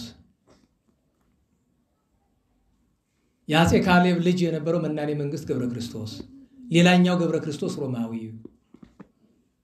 ሕጾ የተባለ ቅዱስ ዮሐንስ ባይታውያን ባባ ማማ የሚባሉ ንጹሃን አባቶቻችን በአምስት ስም አጠራሩ የከበረ አረጋዊነቱ ያማረ ቅዱስ ሰው ጻድቅ ሰው የጻድቃን ራስ የጻድቃን አለቃ የተባለ ገብረ መንፈስ ቅዱስ በቤተክርስቲያናችን ጥቅምት 5 የሚከበርበት ምክንያት መጋቢት 5 ታቦት እንዳይወጣ ማህሌት እንዳይቆም ተብሎ ነው። የኛ ሰው የገቢ ምንጭ ነውና ጥቅምትንም ያከብርልና መጋቢትንም ና ከበሮ ደበድባለሁ ታቦት አወጣለሁ ይላል። ችግር አይደል? የገብረ መንፈስ ቅዱስ ቃል ኪዳናቸው ነው፣ ቅዳሴ ቤታቸው ነው እንደዚህ የሚለው ይሄ ሁሉ መታሰቢያ ምክንያት ነው እንጂ ዋናው የመጋቢት 5 ቅያሬ ጥቅምት 5 ግን ሲቀየር ምክንያት ስለሚያሻ ለዚያ ተብሎ ነው። የዚያን ቀን መስቀሉን የወደደ ብዙ መከራ ስለ መስቀሉ የተቀበለ አረጋዊ ቅዱስ ኪራኮስ ሰማዕትነት እናቱ ቅድስት ሐና አባ ጳውሎስ የሚባል በወጣትነቱ ለጵጵስና ማዕረግ በቅቶ መናፍቃንን ታግሎ ስለጠሉት የሚያረጉትን ቢያውቁ 2-3 ጊዜ አሰድዶት በመጨረሻ ላይ ንጉሱ አረ ሰውዬ ነገር ሰለችኝ እኔ ልሰርላችሁ እናንተ ተደብቃችሁ ግደሉት አላቸው። አርዮሳውያን አሰረላቸው። በእስር ቤት ወታደር መስለው ገብቶ በገመድ አንቀው ገለውት ሄደዋል። የቅዱስ እለእስክንድሮስ ደቀ መዝሙር የነበረው ቅዱስ ጳውሎስ ማለት ነው። ያን ቀን ያዕቆብ ወልደ እልፍዮስ ዓመታዊ በዓሉ ነው። በመጨረሻው አድያም ሰገድ ሐጼ ኢያሱ እረፍታቸው ነው። የአጼ ኢያሱን ታሪክ ነገ ነው የምነግራችሁ። ነገ 2 ሰዓት አደባባይ ተክለ ሃይማኖት ቀጠሮ አለና አይደለም። እንግዲህ እናንተ የዚህ የሰለስቱ ምዕትን ዓመታዊ ምስረታውን እንደው ትንሽ ላላ አድርጉት ብላችሁ ጨርሶ ብሎንን ሁሉ ፈታችሁ ዜሮ አደረጋችሁት። አንደኛ እንደምታከብሩ ለሰው ሳትናገሩ ትናንት በሽል ማሳለፋችሁት እኮ አይደል? እና ስለዚህ ነገ እናንተ እስቲ ነገ የሚገርማችሁ የመንበረ መንግስት ሰንበት ትምህርት ቤት ምስረታው የዝክረ ቅዱሳንም የዚህም አንድ ላይ ስለሆነ አንድ ላይ እናደርገዋለን። እዚያ ችግር የለውም። ስለዚህ ነገ እዚያ የአደባባይ ተክለ ሃይማኖትን የደብሩን ታሪክ የአቡነ ተክለ ሃይማኖት ክቡር ስጋቸው እዛ ስላለ እንዴት መጣ መቼ መጣ እንዴት የሚለውን ነገር እሱን እናያለን። እዚያ ቦታ እንግዲህ እስኪ የለም ማታውቁ ሰዎች ለመጀመሪያው ጊዜ አውቃችሁ በረከት አገኙ። የአቡነ ተክለ ሃይማኖት በታውቃላችሁ ኢትዮጵያ ውስጥ ከታቦተ ጽዮን ከቅዱስ መስቀል ቀጥሎ በጣም ክቡሩ ነገር የአቡነ ተክለ ሃይማኖት ስጋ ነው። ያ ደግሞ እኩሉ ደብረ ሊባኖስ እኩሉ ጎንደር እኩሉ እስክንድርያ ነው ያለ። እንዴት ነው የመጣ የሚለው ነገ እንነጋገር። የአድያም ሰገድ ኢያሱ ታሪክ በጣም ሊነገር የሚገባው ነገር ነው። የቅዱስ የጻድቅ ንጉስ የሰማዕት ታሪክ ነውና ከ2 ሰዓት ጀምሮ እዚያ ተገናኝተን እነሱም ይተርኩልን ካለ አዳምጠን ከዚያኛን ደግሞ እንቀጥላለን። የጎንደርን ታሪክ የአድያም ሰገድ ኢያሱ የቤተክርስቲያንን ታሪክ እንቀጥላለን። አድያም ሰገድ ኢያሱ በሰማዕትነት ያረፉበት ቀን ነው፣ ጻድቁ ንጉስ ማለት ነው። በ6 ትናንት በጸፍጸፈ ሰማይ 22 አሌፋትን የተመለከተ ቅዱስ ሄኖስ ከአዳም 3ኛው አዳም ሴት ሄኖስ መቤታችን ለሄኖስ ጸፍጸፈ ሰሌዳ ይላታል።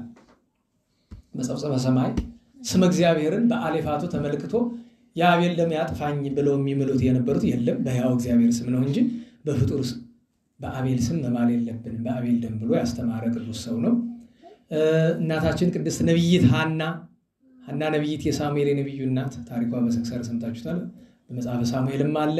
ነቢዩ ቅዱስ ዕንባቆም ዓመታዊ በዓሉ ነው። ለዮሳፍጥ ሐዋርያው ቅዱስ ዲዮናስዮስ ማለት በአርዮስፋጎስ ይሄ በግብረ ሐዋርያት ምዕራፍ 17 ላይ ያለው የፈላስፎች አለቃ የነበረ ጌታ በተሰቀለ ጊዜ ሰማይ ምድር ሲናወጥ ፀሐይ ሲጨልም ጨረቃ ደም ሲሆን ተመልክቶ በምርምር ከዋክብትን አብህርት ቀላያትን መርምሮ ኋላ ወረከቦሙ ህዱአን ይላል ጸጥ ብሎ አገኛቸው። በኋላ አርስት አላባ የሚባል የቀድሞ ፈላስፎች የጻፉትን መጽሐፍ ይመለከት እልመክኑንም ይላገኘ ሰጠጣ አልባስ ይላል ለሶቹን ቀደደ፣ አለቀሰ፣ አመድ ነሰነሰ። ምን ነው አሉት።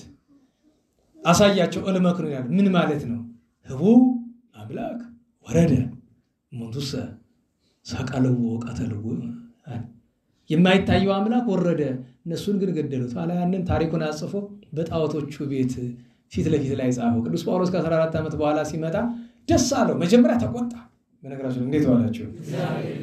እውነተኛ ሰው በዚህ ይታወቃል። ወደ አቴና ሲገባ ምን ይላል? ግብረ ሐዋርያት ተመልከቱት። ቅዱስ ጳውሎስ በመንፈሱ ምን አለ ይላል? ተበሳጨ ይላል። ለምን? ጣዖትን ሲያመልኩ ተመልክቷልና ተበሳጨ አለ። ኋላ ግን እልመክኑን የሚለውን አይቶ ደስ አለው። ለምን? መስበኪያ ቀዳዳ አገኘ። ሲያስተምር ምንድነው የምታስተምር አሉት። መጀመሪያ እኩሎች ሰደቡት። ምንተ ይብል ዘራኤ ነቢይ ባሉት አይደል? ይሄ ሎቱ ስብሐት እንደው ይሄ ቀባጣሪ ምን ይላል ብሎ ሰደቡት። አንድ ቀን ይወስዳለች እቺ ቀላል ባለፈው ነቅፌ ስናገር ሰምታችኋል። ለዘራኤ ንባብ ጳውሎስን ይሰሚው ሰራኤ የሚላል አንድ መወድስ ውስጥ ቅዱስ ጳውሎስን ለመሳደብ የቀረበ ይሄን ቀን ያቀረበ ሰው አረመኔ ነው። ማን እንደሆነ አውቃለሁ ነግሬያቸዋለሁ። ያን ተከትሎ ደግሞ እንዲህ ጋር ይነቀፈ ምናምን የፈለከውን አድርገኝ።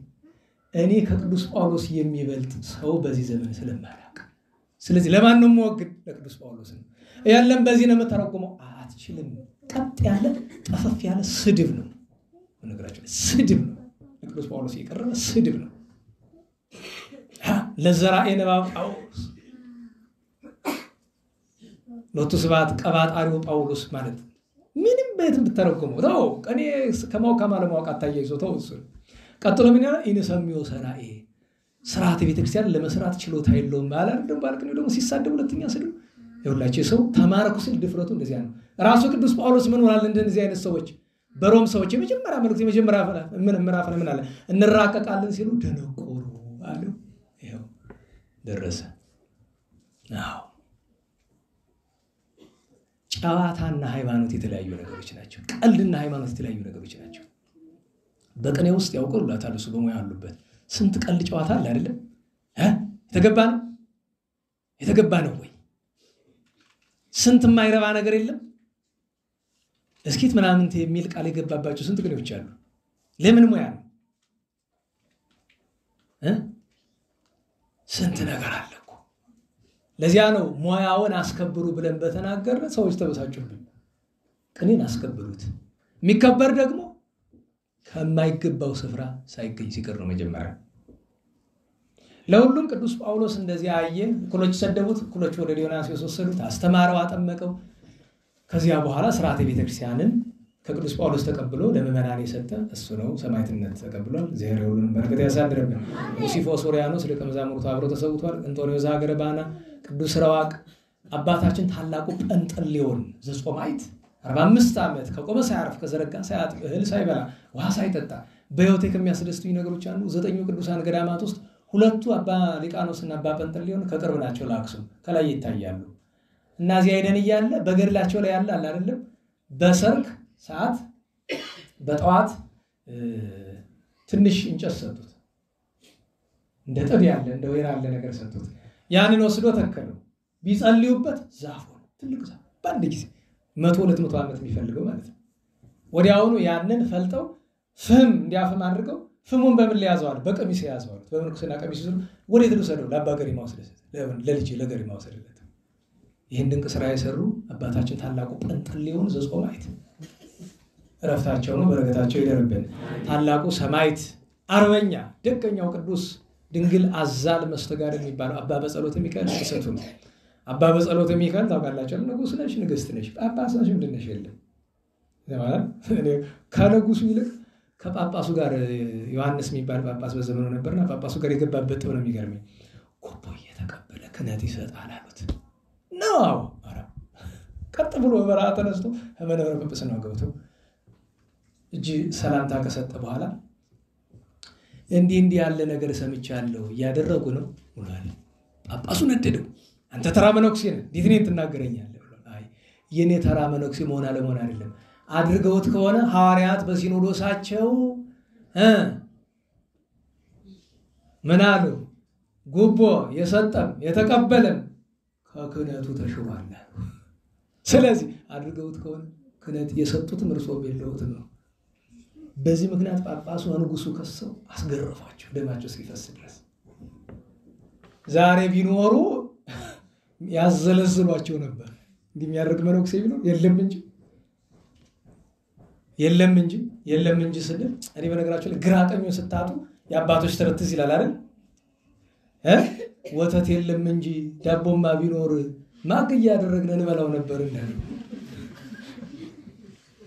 ወተት የለም እንጂ ሲባል ቀጥሎ ያለው የሆነ ነገር ያለ ነው ይመስላል። ወተት የለም እንጂ ዳቦማ ቢኖር ማግ እያደረግን እንበላው ነበር።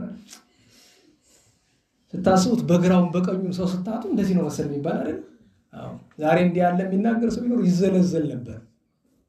አዎ ግን ደግነቱ ቢኖሩም አይወጡም፣ በየማታቸው ተከተዋል እውነተኞቹ ቅዱሳን መነኮሳት። ለሁሉም አባ ጰንጠሌዎን ነበረ። እግዚአብሔር ሁሉንም ክብር ያሳድርብን። ዛሬ በ7 ጊዜ ሞቶ የተነሳው ስለ ክርስቶስ ፍቅር አባ ባውላ የሀገረ እንጽናው የሀገረ ጠመው ምንድን ያለው ስተግል ጽኑ ዛልቦ ምማአ ወደቀ ስባ ወተንሳይከ ስባ። እኔ እኮ ደራሲ ያስገርመኛል። ለምን ስባ ይወድቅ ጻድቅ አላለ? ጠቢቡ ሰለሞን በምሳሌ 24 ላይ ጻድቅ ስንት ጊዜ ይወድቃል አለ? 7 ጊዜ ነው። እና ይሄ ደግሞ ምን አለው? ስተግል ጽኑ ዛልቦ ምማአ ክደት ጥርጥር በሌለባት ንጹህ በሆነች በእምነት ስትጋደላል ወደቀ ስባ ወተንሳይከ ስባ 7 ጊዜ ሞተ 7 ጊዜ ተነሳለ ማለት ነው። በጣም ያስገርማል። ክርስቶስ መድኃኒዓለም መጥቶ አረ መከራ በዛበት ተውቀንስ ኪሎ ድረስ ማለት ነው። አባ ሕዝቅኤል ሚናስ ሐናሲ ዓመታዊ በዓላቸው ነው። ነገ 8 ነው። አባ መጥራ አረጋዊ፣ አባ አጋቶን ባሕታዊ፣ ቅዱስ ሶስናና ቅዱስ ባኮስ፣ በ9 ቅዱስ እስጢፋኖስ ካለ፣ ቅዱስ አትናሲዮስ፣ ቅዱስ ሊባሪዮስ፣ ቅዱስ ቶማስ፣ ሐፄ ዳዊት ጻድቅ የኢትዮጵያ ንጉሠ ነገሥት፣ ሌሎችም ቅዱሳን አሉ የዚያን ቀን። በ10 ቅዱስ አውማኒዮስ፣ ቅዱስ ዮሐንስ ቀሲስ፣ አባ ዮስድሮስ ታላቁ፣ አባ ዮሐንስ ጻድቅ ኢትዮጵያዊ ናቸው። አቡነ ገብረ ናዝራዊ አባት ማለት ናቸው። እነዚህ ሁሉ ዓመታዊ በዓላቸው ነው። ቅዱስ ሰርግዮስም አለ። በ11 አባ ያዕቆብ፣ አቡነ ኤልያስ ኢትዮጵያዊ፣ ቅድስት ጲላግያ ዓመታዊ በዓሉ ነው። በ12 ረቡዕ ከዚያ ዓመታዊ ክብረ በዓል የቅዱስ ዳዊት ዓመታዊ በዓሉና ክብረ ቅዱስ ዳዊት ሲመቱ ነው። ቅዱስ ማቴዎስ ወንጌላዊ፣ ቅዱስ ድሜጥሮስ አለ። እናታችን ቅድስት አፎሚያም የዛን ቀን ዓመታዊ በዓሏ ታስብለታል፣ ልደቷ ማለት ነው። በ13 ደገኛ ሊቅ ቅዱስ ዮሐንስ አፈወርቅ ዓመታዊ ታምር በዓሉ ነው። አፈወርቅ እንደዚሁም ትሩፈ ምግባር ታላቁ አባ ዘካርያስ ስሙ የተመሰገነ አባ ዘካርያስ የዛን ቀን ዓመታዊ በዓሉ ነው። ትሩፈ ምግባር በ14 ዛሬ ሳምንት 14 ነው። በ14 ታላቁ አባ አቡነ አረጋዊ፣ ቅዱስ ገብረ ክርስቶስ መራዊ፣ ቅዱስ ሙሴ ብእሴ እግዚአብሔር እነዚህ ለመላካዋ የሚባሉ ቅዱሳን ሁሉ የዚያን ቀን ዓመታዊ በዓላቸው ነው። እግዚአብሔር ሁላችን የዚያ ሰዎች ይበለን። እንግዲህ አጭር ማጠቃለያችን ምንድነው ከተባለ እግዚአብሔር አንደኛ ቅድም ያልኳችሁ አለ እዚያ ነገር በጠዋት በሰዓት ተገናኝተን እናድርግ። እንደ እግዚአብሔር እንደፈቀደ እግዚአብሔር ወደደውን ነገር በቸር ቢያሳድረን እንነጋገራለን። ሁለተኛ ነገር በአንዳንድ ነገሮች ላይ የሚነገረው ነገር ስትሰሙ እኔ ለማስተማር ስለወጣሁ ብቻ ነው እንጂ ትችት ለማንም ሰው መንፈሳዊ ጥቅም የለውም። እቺ እንዳትረሱ ቢይዙ እንዳትረሱት። ደህና ዋላችሁ። እኔ የተቻዋቸውን ሰዎች እናንተ ብትተቿቸው ጽድቅ አታገኙ። ምንም ጽድቅ አይሆናችሁ። የተነገራችሁት ነገር የተነገራችሁበት ምክንያት ስለሁለት ነገር ነው። አንድ እንዳታደርጉት እናንተ ይሄን መሰማ ሁሉ እንዳያደርገው። ሁለተኛ ነገር እንዳትደመሩ መጽሐፍ አትምሰሏቸው ብሏል። አረመኔዎችን ብቻ አይደለም አሕዛብን መናፍቃንን ብቻ አይደለም በቤታችን ያሉ ልንመስላቸው የማይገቡ ሰዎች ነው። በዚህ ዘመን ህንፃ ለስራ ከሚል ከማን በነገራችን የዝክረ ቅዱሳን አንዱ ትልቁ ህግ እንደሆነ ታውቃላችሁ። የፈለገው ይሁን ለህንፃ ቤተክርስቲያን እናወጣው በሁለት ምክንያት። አንድ አብዛኞቹ የከተማ ህንፃ ቤተክርስቲያኖች በጥጋብ ስለሆነ የሚሰሩት በጥጋብ ሁሉም በጥጋብ ነው። በአታ ሲፈርስ ምን ሆኖ ነው? ምንም ጥጋብ ነው።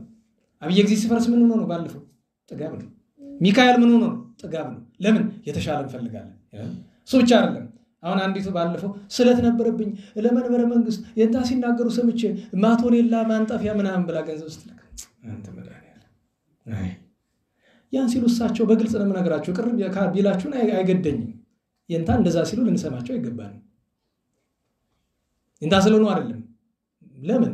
ምንም እኮ ወደፊት ወዳላ የለውም።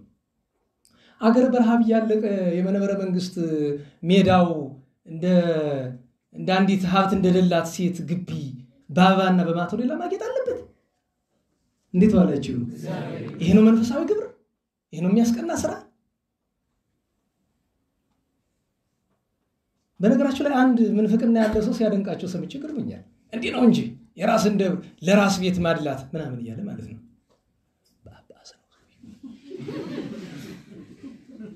ለመጀመሪያ ጊዜ ሲያደንቃቸው ይዛን ቀን እንደሰማው የሚገርመው ስንት የሚደነቅ ነገር እያላቸው ሊደነቁ በማይገባበት ነገር ማለት መድኃኒዓለም ግቢዬን አስጊጡልኝ አለ። በየትኛው መጽሐፍ ነው? እንዴት ዋላችሁ? አረ እንዴት ዋላችሁ? በፍርድ ቀን እንኳን ግቢ በማስጌጥ በነገራችሁ ላይ ቤቴን ሰርተህልኛል የሚል ጥያቄ አለ። በፍርድ ቀን ከ6ቱ ጥያቄዎች ውስጥ አለ። ለምንድን ነው እነዚህ ላይ የማናተኩረው? ሰው ደግሞ ሰው ወዳለበት ነው የሚመለከት። አሁን እኔ ገንዘብ ያስፈልገናል በዚህ ካሜራ ብናገር ሰው ሁሉ እንላክልህ ምናምን ይላል። እስቲ አንድ ደሃ ከመካከላችሁ አውጥቶ እዚህ ገንዘብ ይበል እስቲ። የሚሰማው የለም። ይሄ እኮ ጣዖት ነው እኮ እገሌ የንታ እገሌ ሲናገሩ አስተማሪ እገሌ ሲናገር ነው እንዴ? ዝና ነው ጉዳዩ። ይሄ እኮ ባዕድ አምልኮ ነው። ተው እንጂ መጽሐፍ ለቸገረው ስጥ ነው ያለ፣ ለአስተማሪ ስጥ አይደለም። ግን ነገ ከነገ ወዲያ ችጋር ቢመጣ ግን እንዲህ እንዳትሉ እንላለን። ደግሞ ለምን መሰለህ? ባለፈው ግን አንተ ለምንድን ነው እንደዚህ ለምታስተምር ኋላ ቢቸግርስ ሲል መልሱ ምንድን ነው? ቢቸግረኝ እለምናለሁ፣ ከቻልኩ እሰራለሁ፣ ካቃተኝ እለምናለሁ። ያን ጊዜ የሚሰጠኝ እንዳስተማሪ አይደለም፣ እንደ ምንድን ነው? እንደ ለማኝ አይደለም፣ እንደኔ ቢጤ። ለአስተማሪ ሰጠህ ብሎ እግዚአብሔር ሊያጸድቅ አያጸድቅም። የራበኝ እንደሆነ ግን እስመረብኩ ባለው ላጸድቅ እችላለሁ። ሲረበኝ ቀን እስካሁን እንጃ እኔ ቢረባይለው እግዚአብሔር ያውቀዋል፣ መድኃኒዓለም ያውቀዋል እሱ። እና እሱን እናስተውል። የምንማረው እንድንተች አይደለም ነው። እኔ የምተቸው እኔን የምትመስሉኝ በመተቸት አይደለም፣ ሐሳቡን ተቀብላችሁ በመስራት ነው እንጂ በትችት ውድድር የለም፣ አስፈላጊ ነገር አይደለም። እና እሱን ልላችሁ እወዳለሁኝ። በተረፈ ቸር መድኃኒዓለም የሰማነውን በዝነ ልቦናችን ያሳድርልን፣ የእመቤታችን ጣዕመ ፍቅሯን ያሳድርብን፣ በረከተ ቅዱሳንን ይስጠን። ለምስጋና እንነሳ።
ወላዲተ አምላክ እምኩልነ ከልጅ ወዳጅ አማልዳት አማልደን እናቱን በምሕረት ቁጣውን በትዕግስት ይላክልን።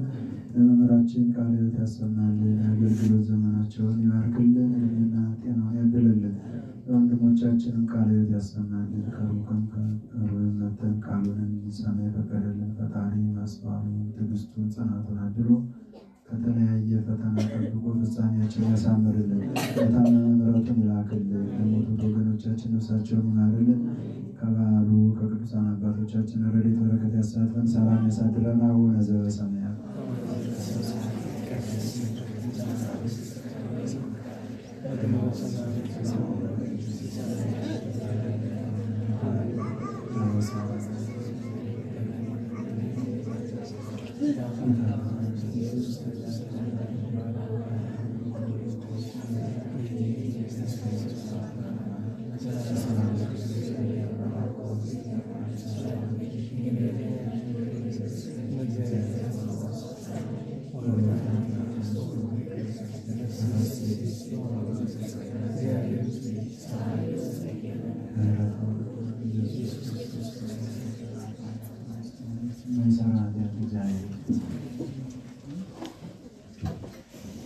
እግዚአብሔር ይስጥልን። ቃለ በረከት ያሰማልን። ተስፋውን መንግስትን ርስትን ያወርስልን። አንደኛው ሁለት አጭር ነገሮች ልንገራችሁ። አንደኛው ያው ዛሬ እንታ ተሾመ 40ኛ ዕለታቸው ነው ከረፍታቸው። ዳዊት የደገመ ሰው ዛሬ ጥሩ ነበር። ውዳሴ ማርያም ፍትሐቱ ተፈቷል። ለነዳያን ምጽዋት ተሰጥቷል። እንደ እግዚአብሔር ቸርነት እንግዲህ ያደረጉ አድርገዋል። እኛም ባናደርግ ያደረጉ አድርገዋልና እግዚአብሔር አባታችንን በዕረፍተ ገነት ያኖርልን። እንግዲህ ያው መታሰቢያቸው እናደርጋለን ባልነው መሰረት አንድ ቀን ወደፊት እናደርጋለን ስራ ብሎ ሙሉ ጉባኤ ስለሳቸው እንደዚሁ አንድ ቀን ደግሞ ከሳቸው ያው እኔ ጋር ስናወራቸው ከነበሩት ልትሰሙት የሚገባውን ቁጭ ብለን አንዳንዴ ስብከቱ ቀርቶብንም እሱንም ማዳመጥ እንዲሁ ዝም ብሎ ወሬ ቁጭ ብለው ያወሩት የነበረው ነገር ውስጡ ስንት ታሪክ፣ ስንት ምክር፣ ስንት ቁም ነገር እንደነበረው እንድናውቅ እሞክራለሁ። አንዳንዴ ግል ምስጢር ያለባቸውን ትቼ ማለት ነው። እሱ ነው። ስለዚህ አባታችን ዛሬ መታሰቢያ እንደነበረ ላስታውስ ነው። ሁለተኛ ነገር መጀመሪያ ሲጀምር ጀምሮ ሙሉ ትምህርቱን ቅር እያለኝ ነበር። አሁን ትምህርት ለመጨረስ ልቤ ወደ ኋላ ሲል ነበር። የጎደለ ነገር ነበር። እሱም ምንድነው? ዛሬ ስሉስ ቅዱስ ሥላሴን ሳያመሰግኑ ሁሉም ነገር እንኳን በዕለታቸው በማንኛውም ቀን ሥላሴን ሳያመሰግኑ ማለፍ የለም አይደለም። ስለዚህ አብ ወልድ መንፈስ ቅዱስ እግዚአብሔር አብ እግዚአብሔር ወልድ እግዚአብሔር መንፈስ ቅዱስ ሰማይ ምድርን የፈጠሩ በጥንተ ተፈጥሮ በአዲስ ተፈጥሮ የፈጠሩ ያከበሩ ፍጥረቱን ፈጥረው ያልተው ናቸውና ፈጥረው ለፍጡር አይስጡን። ሀገሩን ደብሩን ማህበሩን በሰላም ይጠብቁልን። ቸር መድኃኔዓለም ሰላም በዓለም ቸርነቱ ሰላም ያሳድረን። እንቅፋት ሳይመታን ሾህ ሳይወጋን ኃጢአት ሳይሰለጥንብን በደልም ሳይገዛን የብርሃን መላእክት በፊት በኋላ በቀኝ በግራ እየጠበቁን ለጊዜው ለየቤታችን ለፍጻሜው ተስፋ ወደምናደርጋት መንግሥተ ሰማያት ከተከፈተች ገነት ከተነጠፈች ዕረፍት ከአባቶቻችን ርስት ሁላችን በሰላም ያድርሰን። ነገ ስትመጡ ሳንቲም ካላችሁ ጥቃቅን ነገር ለበረከት አምጡ፣ እኛም የተወሰነ እንይዛለን። ስብሐት ለእግዚአብሔር ልዑል ወለወላዲቱ ድንግል ወለመስቀሉ ክቡር ኃይል አሜን።